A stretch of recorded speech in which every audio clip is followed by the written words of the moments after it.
Un conseil que j'aurais voulu connaître à l'époque où je passais l'examen d'entrée de Polytech à Bruxelles.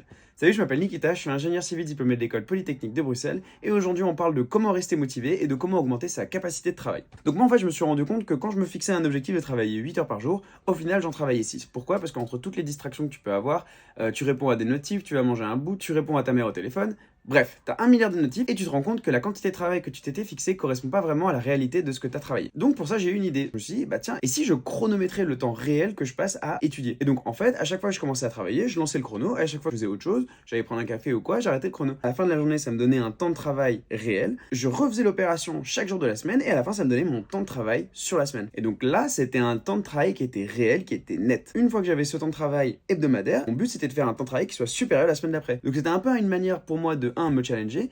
2, ça me permettait d'avoir une vue beaucoup plus honnête et beaucoup plus réaliste du temps de travail que je fournissais. Et donc, de ce fait, de me mettre des objectifs qui étaient beaucoup plus réalistes et beaucoup plus en accord avec la quantité de travail que j'effectuais réellement. Et enfin, même si le résultat n'est pas forcément là à la fin, eh ben on se rend compte déjà du progrès qu'on a réalisé et puis aussi de la quantité de travail qu'on fournit. Je pense que c'est important de se rendre compte et de valoriser le travail en soi. Voilà, j'espère que ça t'a aidé. Et toi, dis-moi comment tu fais pour rester motivé.